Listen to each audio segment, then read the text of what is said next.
धन्यवाद करते हैं पिता, धन्यवाद करते हैं यीशु। Thank you our father.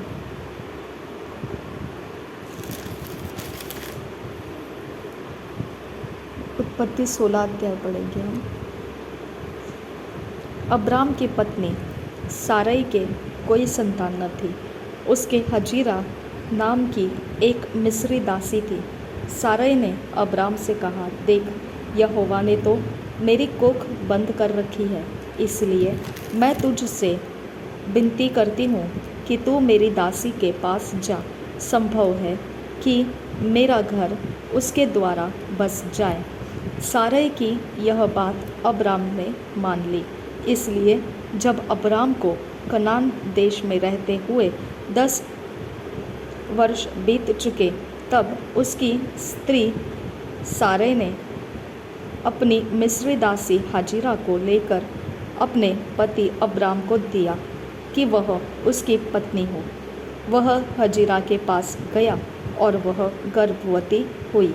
जब उसने जाना कि वह गर्भवती है, तब वह अपनी स्वामिनी को तुच्छ दृष्टि से देखने लगी। तब सारै ने अब्राम से कहा, जो मुझ पर उपद्रव हुआ वह तेरे ही सिर पर हो। मैंने तो अपनी दासी को तेरी पत्नी कर दिया, पर जब उसने जाना कि वह गर्भवती है, तब वह मुझे तुच्छ समझने लगी। इसलिए यहोवा मेरे और तेरे बीच में न्याय करे। अब्राम ने सारै से कहा, देख, तेरी दासी तेरे वश में है, जैसा तुझे भला लगे वैसे ही उसके साथ कर। तब सारै उसको दुख देने लगी और वह उसके सामने से भाग गई। तब यहोवा के दूत ने उसको जंगल में शूर के मार्ग पर जल के एक सोते के पास पाकर कहा, हे सारै की दासी हजीरा, तू कहाँ से आती और कहाँ को जाती है? उसने कहा, मैं अपनी स्वामिनी सारै के सामने से भाग आई हूँ। यहोवा के दूत ने उससे कहा, अपनी स्वामिनी के पास लौट जा और उसके वश में रह। और यहोवा के दूत ने उससे यह भी कहा, मैं तेरे वंश को बहुत बढ़ाऊंगा, यहाँ तक कि बहुतायत के कारण उसकी गणना न हो सकेगी। और यहोवा के दूत ने उससे कहा, देख, तू गर्भवती है और पुत्र जनेगी। तो उसका नाम इश्माएल रखना, क्योंकि यहोवा ने तेरे दुख का हाल सुन लिया है। और वह मनुष्य बनैले गदहे के समान रहेगा। उसका हाथ सबके विरुद्ध उठेगा और सबके हाथ उसके विरुद्ध उठेंगे, और वह अपने सब भाई बंधुओं के मध्य में बसा रहेगा। तब उसने यहोवा का नाम, जिसने उससे बातें की थी, अताएल रोई रख कर कहा, क्या मैं यहाँ भी उसको जाते हुए देखने पाई और देखने के बाद भी जीवित रही? इस कारण उस कुएं का नाम लहरोई कुआं पड़ा। वह तो कादेश और बेरेद के बीच में है। हजीरा को अब्राम के द्वारा एक पुत्र हुआ, और अब्राम ने अपने पुत्र का नाम, जिसे हजीरा ने जन्म दिया था, इश्माएल रखा। जब हजीरा ने अब्राम के द्वारा इश्माएल को जन्म दिया, उस समय अब्राम 86 वर्ष का था।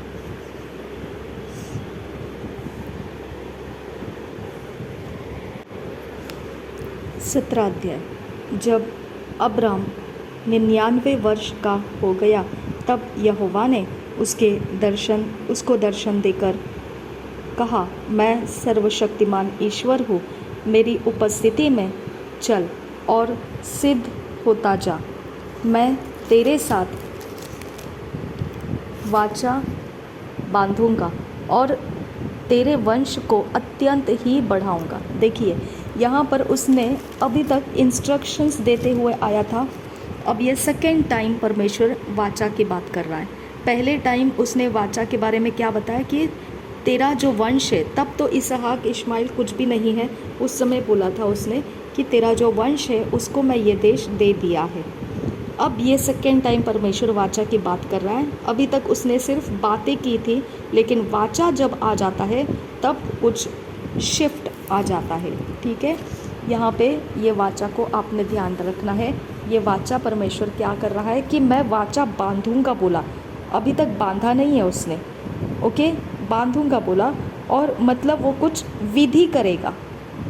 ओके, पिछले बार के वाचा के विधि में क्या किया था उसने, पशु पक्षी सब लाइन से लगा के रखा था और फिर वो दो दो के भाग में काट के रखा था और उसके पक्षियों को काटा नहीं था दो भागों में, और नींद लग गई उसको, अंधेरा छा गया था और वो पक्षियों को उड़ा रहा था, जो उसको खाने के लिए आ रहे थे मांस को, तो उनको उड़ा रहा था।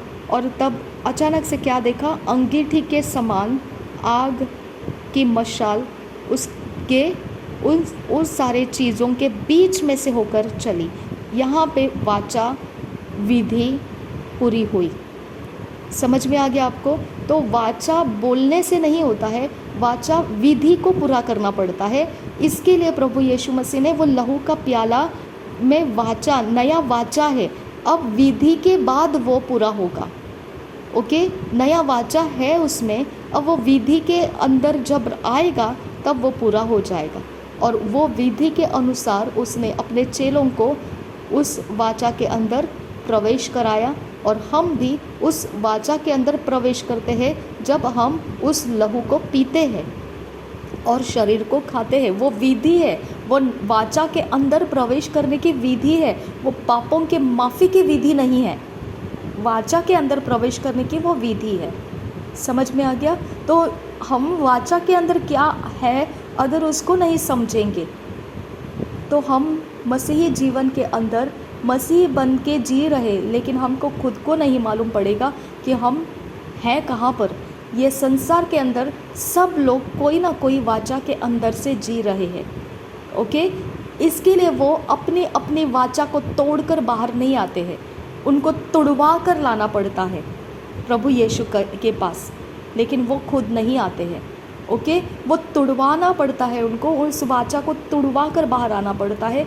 तो वाचा ऐसी है कि स्पिरिट के अंदर वो एक कैद का सामान बना देता है आपको, उसके अंदर वो कैद कर लेता है, वो कैद को तोड़कर आपको बाहर लाना पड़ता है। समझ में आ गया आपको? तो वाचा साधारण नहीं रहता है। मुंह की बोली भाषा आप साधारण से ले सकते हैं, वाचा को साधारण से नहीं ले सकते हैं। ओके, वाचा यानी कवनेंट, कवनेंट को आप साधारण से नहीं ले सकते हैं। कवनेंट के साथ कोई मजाक नहीं किया जा सकता है। ओके, जो टैटूज़ वगैरह बनाते हैं शरीर के ऊपर, जो ब्लड को सैक्रिफाइस करते हैं, विधि को चलते हैं शैतान के जगत में, वो कवनेंट के अंदर अगर चले गए हैं, उस कवनेंट को तोड़कर बाहर आना ज़रूरी पड़ता है। वो सिर्फ यीशु मसीह का नाम लेने से काम नहीं चलेगा, वो कवनेंट को ब्रेक करना पड़ता है, वो विधि को इनकार करना पड़ता है, और उस विधि को इनकार करके, रिजेक्ट करके, फिर बाद में क्या होता है पता है, वो यीशु मसीह के वाचा के अंदर प्रवेश करते हैं, तो उनको एक ताकत आ जाता है कि वाचा जिसके अंदर उसने प्रवेश किया, प्रभु यीशु के वाचा, नया वाचा में, अब वो वाचा का जो बेनिफिट्स है वो सब स्वर्ग के साथ उसको मिलेगा। ये ताकत उसके अंदर आने के बाद में अब फिर भी उसके शरीर पे टैटू है या उसका शरीर का कोई हिस्सा कोई अपाहिज करके रखा है, अब वो डैमेज्ड है हमेशा के लिए, ऐसा कुछ भी है, तो शैतान का कम्युनिकेशन उसके ऊपर जब होने की कोशिश करेगा तो वाचा आड़े आएगा, और हमने वाचा को आड़े लाना है और बोलना है, मैं परमेश्वर के वाचा के अंदर हूँ, मैं शैतान तेरे वाचा से टूट चुका हूँ, मैं इसके अंदर नहीं हूँ, मैं परमेश्वर के वाचा के अंदर हूँ। और एक योद्धा की तरह आपने उसमें फाइट खड़ा कर देना है और उसको कमांड करना है कि तेरा मेरे साथ कोई रिश्ता नहीं है, मैं तुझे रिजेक्ट करता हूँ और मैं तुझे कमांड देता हूँ, यहाँ से हट जा हमेशा के लिए। सोल्डियर की तरह आपको खड़े हो जाना है वहाँ पर। ओके, और वहाँ पर वो बात याद रखना है कि परमेश्वर ने वायदा दिया था मूसा को कि अमालेकियों का सब कुछ इस पृथ्वी के ऊपर से, स्वर्ग के नीचे से मिटा डालूंगा मैं। ओके। और अब्राम को उसने बोला था, मैं 400 साल तक तेरे वंश को मिस्र के कब्जे में रखूँगा और उसके बाद मैं इस देश में उनको लेकर आऊँगा। तब तक वो जो वहाँ पे गिरगेशी है, ये सारे जो अमालेकी ये लोग थे, वो सब ख़त्म हो चुके होंगे। ओके। तभी जाके मैं उनको वहाँ पर लाऊंगा, क्योंकि वो इसराइल के दुश्मन बनेंगे, ये परमेश्वर का कहना था। अभी तक तो वंश में तो एक इसहाक भी नहीं आया था, इश्माइल भी नहीं था। ओके। तभी परमेश्वर ने बोला था उनके दुश्मन ये लोग रहने वाले हैं, जब ये ख़त्म हो जाएंगे ना, तब मैं उनको इस देश के अंदर लेकर आऊँगा। वाचा दिया था परमेश्वर ने, वहाँ पे अब्राम के साथ वाचा किया था। वो अंगीठी के नाई और जलती हुई मशाल उन सैक्रिफाइस के लिए रखे गए पशु पक्षी के बॉडी का, मांस के टुकड़ों के बीच में से रास्ता करके वो चली थी। वो वाचा का विधि बन गया था स्पिरिट के अंदर। ओके। तो परमेश्वर वाचा का बहुत पक्का है। ओके। वो वायदे का पक्का तो है ही है, वाचा का भी वो बहुत पक्का है। इसके लिए हम जिस परमेश्वर को जानते हैं उसके अंदर आत्मविश्वास रखो। ओके। उसके अंदर आत्मविश्वास रखो कि हम किस परमेश्वर को जानते हैं। ओके। हम ऐसे ही नहीं आए हैं परमेश्वर में, हम वाचा के अंदर आए हैं। उसके वायदे हमारे लिए है, उसके वाचा के बेनिफिट्स को हमने प्राप्त करते हुए जीना है।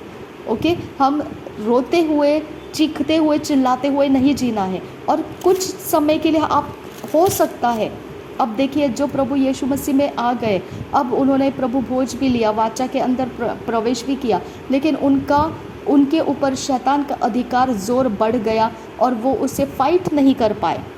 कारण क्या है, फाइट क्यों नहीं कर पाए? क्योंकि अग्नि का बपतिस्मा उनके ऊपर उतने मात्रा में नहीं आया जितना वो शैतान को रिजेक्ट करने की ताकत पा सके। जिसके ऊपर अग्नि का बपतिस्मा ज़्यादा है वो शैतान की तो धज्जियाँ उड़ाता है। ओके। वो शैतान की तो ऐसी की तैसी कर देता है, वो उससे डरता भी नहीं है और उसको वो भाव भी नहीं देता है। ओके। जिसके ऊपर अग्नि का अभिषेक है वो निडरता के साथ शैतान का सामना करता है। ठीक है। वो शरीर के साथ नहीं रहता है वहाँ पर, वो अग्नि का आत्मा, वो उसके अंदर से, उस मनुष्य के अंदर से शैतान का सामना करता है। मनुष्य डरपोक रहता है। ओके। मनुष्य की कमज़ोरियाँ होती है, मनुष्य हड़बड़ी मचा सकता है, पतरस की तरह वो पानी के ऊपर खड़ा रह के वो डगमगा सकता है। ओके। लेकिन अग्नि का आत्मा कभी नहीं डगमगाता है। अगर अग्नि का आत्मा सामना करता है ना किसी के साथ, वो इंसान थरथराने लगता है, डरने लगता है और बाद में वो सुधर जाता है कि बॉस कुछ तो है इसके पास, हम इसके पीछे ना पड़े तो अच्छा है। जब तक अग्नि का सामना आपके विरोधी नहीं करते हैं तब तक वो आपके ऊपर नालिशें कर सकते हैं। ओके। अग्नि का बपतिस्मा बहुत ज़रूरी है। जब अग्नि बढ़ जाएगी आपके ऊपर, शैतान के लोग डर जाएंगे आपसे, क्योंकि वो अग्नि ऐसी है कि वो उनके ताकत, जो उनकी ढीठ जाती है उसको तोड़ देती है। ओके। उनकी सारी वो शक्ति ख़त्म हो जाती है ढीठपन करने की, और वो शांति से अपना रास्ता बदल देते हैं। तब तक के लिए आपको सहना पड़ता है। ठीक है। तो ये बात को आपको समझ में आना चाहिए कि हमने वाचा के बारे में कैसे समझना है। परमेश्वर हमारे संगति में, अब देखिए, अगर कुछ हमारे शरीर के साथ हो रहा है और परमेश्वर उसके बारे में कुछ कर नहीं रहा है, तो परमेश्वर ने वाचा देकर रखा है। अगर शत्रु बहुत कुछ आगे करने लगा, तो देखो अब्राम का बहुत कुछ आगे निकल गया। जब साराई फिरौन के कब्ज़े में चली गई, तब यहोवा ने अपना दिखा दिया। फिर कैसे दिखा दिया यहोवा ने अपनी ताकत को? कैसे दिखाया? उसने फिरौन के पूरे राज्य के अंदर बीमारी, विपत्तियां फैला दी। ओके। आपको पता चलना चाहिए यहोवा वाचा के अंदर से ऐसा काम करता है। आपको लगेगा क्या परमेश्वर मेरे दुख को देखता नहीं है? क्या परमेश्वर मेरे डिले को देखता नहीं है? क्या परमेश्वर मेरी शर्मिंदगी को देखता नहीं है? ओके। क्या परमेश्वर को पता नहीं है मैं कितने समय से परेशान हूँ? क्या परमेश्वर मुझे ऐसे ही रखेगा? हमको ये सवाल, छोटी छोटी बातें हैं, ये शरीर के सवाल हैं। ओके। लेकिन वाचा का सवाल कब आ जाता है? जब आपको वाचा के अंदर की रखी वस्तु के ऊपर कोई नालिश करना शुरू करेगा, कोई ज्यादती करना शुरू करेगा, परमेश्वर उसका बराबर से हिसाब लेना शुरू कर देता है। ओके, और तब वो ठिकाने पे आ जाता है और वो हलीम हो जाता है, आपका पीछा करना छोड़ देता है। ओके, अभी आपको सताया जा रहा है, अभी आपको परेशान किया जा रहा है, अभी आपसे वो डर नहीं रहे, अभी भी आपके ऊपर नालिश करने की ज़िद करते हैं और दादागिरी दिखाते हैं, तमाशे दिखाते हैं, तो आप ना शांत रहिए, कोई बात नहीं है। ओके, क्योंकि हमारा परमेश्वर जिंदा आंखों से देखने वाला परमेश्वर है। उनके ना सारे नखरे होने दीजिए, लेकिन उनके नखरे की मूर्खता की सीमा जब उस चीज़ को टच करती है जो वाचा के अंदर है, ख़त्म, उनकी वाट लगा देता है परमेश्वर। समझ में आ गया? उनकी हालत बेकार कर देता है परमेश्वर। ठीक है, तो आपके शरीर को अगर दुष्ट आत्मा अशुद्ध या अपवित्र या कुछ करने की हिम्मत ज़रूरत दिखाता है, तो वो कैसा है? दादागिरी है, वो गुंडागर्दी है। ओके, वो बुलियिंग बोलते हैं उसको, ज़बरदस्ती है वो। तो आपको सोल्डियर की नाई उसके साथ फाइट करना है। और शाऊल राजा को जैसा परमेश्वर ने बोला था, ये सब कुछ डिस्ट्रॉय करना, कुछ नहीं रखना इसमें से, और उसने क्या कर दिया? थोड़ी चीज़ें अच्छी समझकर बाहर रखा और बाद में उसको पनिशमेंट मिला। और परमेश्वर ने बोला आज्ञा पालन करना ज़रूरी था, क्योंकि मैं ये जाति को तो ख़त्म करने के लिए तुझे बोला था, तू तो यहाँ पर उसको संभाल कर रख रहा है। इसके लिए वॉरफेयर प्रेयर के अंदर जब आप बैठ जाते हो, आप उसके शब्द सुनकर न्याय मत करो। मैं आपको बोल देती हूँ, उसके शब्द सुनकर न्याय मत करो। ठीक है, क्योंकि वॉरफेयर परमेश्वर के राज्य के काम करने का हथियार है। ओके, और वो ऐसा हथियार है कि हमको उसको उठाएंगे नहीं तो परमेश्वर हमको दोषी ठहराएगा। वो बोलेगा तू मेरी ओर से नहीं है, तू तो आज्ञा पालन नहीं कर रहा है, मैं जिस बात के लिए तुझे ठहराया है वो तो तू कर नहीं रहा है। समझ में आ गया? वॉरफेयर के शब्दों का न्याय मत कीजिए, आपके दिमाग को वो छूने मत दीजिए कि वॉरफेयर का मतलब है बस ये तो ऐसे नहीं होता है। इसके लिए डॉक्टर D.K. ओलोकियो को मैं सल्यूट करती हूँ। ओके, क्योंकि वॉरफेयर के अंदर की बातें वो पूरी कर रहे हैं। वो दुनिया से डर रख कर नहीं कर रहे, वो दुनिया की कोई बातों के अंदर नहीं रुकते हैं। वॉरफेयर है और उसे करना पड़ता है। उसके शब्दों के साथ तुम न्याय मत करो। ओके, ऐसे कैसे प्रार्थना के शब्द यूज़ करते, ऐसे कैसे करते? क्योंकि तुम वॉरफेयर के लिए चुने नहीं गए हो, इसके लिए तुमको समझ में नहीं आता है। हम चुने गए हैं, वो आग का आत्मा हमको हमारे अंदर से काम कर रहा है और वो जलजलाहट जानता है क्या कर रहा है। वो निर्बुद्धि के काम नहीं कर रहा है, वो जानता है क्या कर रहा है। हम नहीं जानते हैं, हमारा शरीर नहीं जानता है। हमारा शरीर एक शरीर के हिसाब से है, लेकिन आग का आत्मा शरीर के हिसाब से नहीं रहता है। फ़र्क पड़ता है जब वॉरफेयर में हम उतरते हैं। बहुत डिफरेंट स्टोरी बन जाती है जब हम वॉरफेयर में उतरते हैं। और बहुत बड़े दिमाग से ये बात को देख लो, चिल्ला के और चीख के वॉरफेयर नहीं बनते हैं। अग्नि का आत्मा जब तुम्हारे अंदर से अटैक करना शुरू करता है शत्रु को, उसे वॉरफेयर कहा जाता है। ओके, आपके शक्ति से, आपके सामर्थ्य से नहीं होता है, चीखते हुए चिल्लाते हुए नहीं होता है। ओके, आप बेनी हिन पास्टर जी का वो बात हमेशा मुझे याद दिलाता है जब वो बोलते हैं, वो ऐसे बोलते हैं कि आपके मुंह के थूक जो रहती है वॉरफेयर के अंदर, जोर लगा कर चिल्ला कर आपके मुंह के सारी यहाँ वहाँ पे लार निकल कर छटक के जाए, लेकिन कोई एक पत्ता भी नहीं हिलेगा। क्यों पता है? क्योंकि वो काम आग का बपतिस्मा करता है। वो काम चिल्लाहट नहीं करती है। ओके, हमारे इमोशन में भी एक शक्ति होती है, हमारे माइंड के अंदर भी एक शक्ति है, लेकिन वो काम नहीं आएगी। वो थोड़ा आपको चमत्कार दिखा देगी, वो हमेशा के लिए नहीं दिखा सकती है। आग का बपतिस्मा से किया हुआ वॉरफेयर हमेशा के लिए यिर्मयाह के पहले अध्याय के 9, 10, 11 का काम पूरा करके लौटता है, पूरा करके लौटता है। No doubt, no doubt. समझ में आ गया? बोल्डनेस रहता है उसके अंदर। ओके, और वो ताकत को ना जब हम एक शरीर की आंखों से, दिमाग से देखेंगे ना, तो हम खुद भी डर जाते हैं। ओके, हम खुद भी ऐसा सोचने लगते हैं, ओ ये क्या हो रहा है मेरे साथ, मैं ये क्या कर रही हूँ।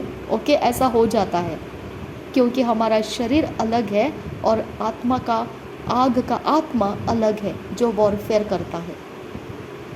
समझ में आ गया आपको? तो वॉरफेयर के लिए आपको ध्यान रखना है कि परमेश्वर हमको, जो दुष्ट आत्मा बुलियिंग करने के लिए आता है, तो झटके पड़ेंगे उसको, ठीक है, वो वॉरफेयर पड़ेंगे उसके ऊपर, डरना नहीं है आपने। ओके, लेकिन जब आप दुष्ट आत्मा के अधीन हो गए और आप पाप में पड़ गए, आप अभी सोच रहे अब क्या होगा मेरा, मैंने तो बपतिस्मा भी लिया, प्रभु भोज भी लिया, लेकिन मैं पाप ही किए जा रहा हूँ, मेरे से तो पाप छूट नहीं रहा है। माय डियर फ्रेंड्स, आग का बपतिस्मा आपके ऊपर उतरने की मैं प्रार्थना किए जा रही हूँ।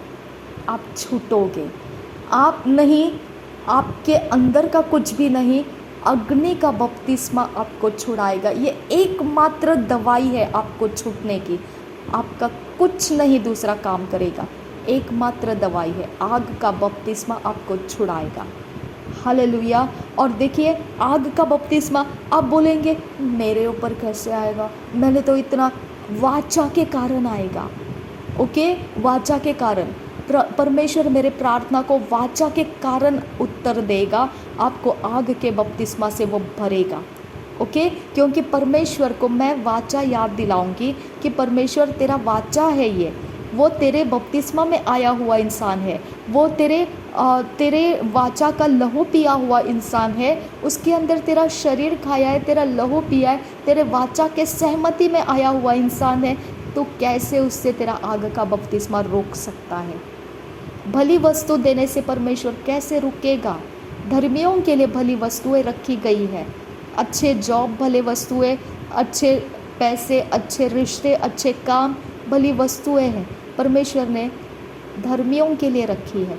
वाचा के अंदर से अगर तुम उसको याद दिलाओगे, आपके लिए वो पूरा करेगा ही करेगा, उसके लिए कोई दूसरा ऑप्शन नहीं है, क्योंकि वो वाचा के अंदर उसने खुद अपने आप को फंसा के रखा है ताकि उसको मुकरना ना पड़े, वो उसे करके ही रहेगा। हालेलुया। कितना पावरफुल कॉन्फिडेंस है कि परमेश्वर हमारी ओर है, तो हमारा विरोधी कौन हो सकता है? हालेलुया, कौन हो सकता है? ओके, हम विरोधियों को नहीं देखना है, क्योंकि विरोधी से ज़्यादा वाचा, वायदा और परमेश्वर हमें जो इंस्ट्रक्शन देता है, ये तीन हमारे मजबूत पिलर्स है। ये एकजुट, एक मन के साथ आप अपने अंदर बांध लोगे, आप एक मजबूत स्ट्रॉन्ग पिलर बन जाओगे, परमेश्वर के राज्य के बहुत काम कर पाओगे। ओके, हम ये तीन के अंदर कम नहीं पड़ना है। वाचा समझ में आना चाहिए, वायदे इस्तेमाल करने हैं, और परमेश्वर के आत्मा के अग्नि के साथ हमें वायदा, वाचा और इंस्ट्रक्शन की इज्जत करनी है। ओके, इंस्ट्रक्शंस को तुच्छ नहीं जानना है। शाऊल को बोला था तूने सब कुछ ख़त्म करना है, तो वहाँ दया नहीं बरतना है, वहाँ समझ को, अपने समझ को इस्तेमाल नहीं करना है, हमने उसको सचमुच में डिस्ट्रॉय कर देना है। परमेश्वर चाहता है, लोहा बनाया है, लोहा को तोड़ने वाला बनाया है, दुष्टता करने वाले हैं, दुष्टता को तोड़ने वाले परमेश्वर के जन हैं। हालेलुया। हमने परमेश्वर की ओर से काम करते जाना है, बाकी हमें पीछे पलटकर हम अपने समझ से कुछ सहारा नहीं लेना है। सोल्डियर जब शत्रु के बाउंड्री पर फाइट कर रहा होता है, वो शत्रु को देखता है कि ये अगर इसको मैं अगर सही ढंग से रास्ते पर ना डालूं तो ये मेरे देश के लिए हानिकारक हो जाएगा। उसके ऊपर दया नहीं करता है, वो उसको बराबर से रास्ता दे देना पड़ता है उसको। ओके, आपको ध्यान आना चाहिए, वॉरफेयर मस्ट है। ओके, और चीखते हुए, चिल्लाते हुए, झुंझलाहट से भरकर एक शक्ति पैदा होती है वहाँ पर, एक फ्रीक्वेंसी वाइब्रेशन का कॉम्बिनेशन में एक ऊर्जा वहाँ पर, एनर्जी तैयार होती है, लेकिन वो काम की नहीं है। ओके, अग्नि का बपतिस्मा काम करता है वॉरफेयर के अंदर। अग्नि का बपतिस्मा काम लेकर आ जाओ, बस उससे फिर आप देखो वॉरफेयर क्या ज़बरदस्त बनता है। ठीक है, आगे देखेंगे हम। तब अब्राम मुंह के बल गिरा और परमेश्वर उससे यूँ बात करता गया। बस यहाँ तक ही हम आज सीखेंगे। क्यों पता है? क्योंकि ये इतना बहुमूल्य है, इतना ताकतवर है कि हमारे पास उसको समेट कर रखने का भी थोड़ा सा समय देना पड़ता है। प्रभु यीशु मसीह हम सब के साथ बना रहे। आमीन, आमीन।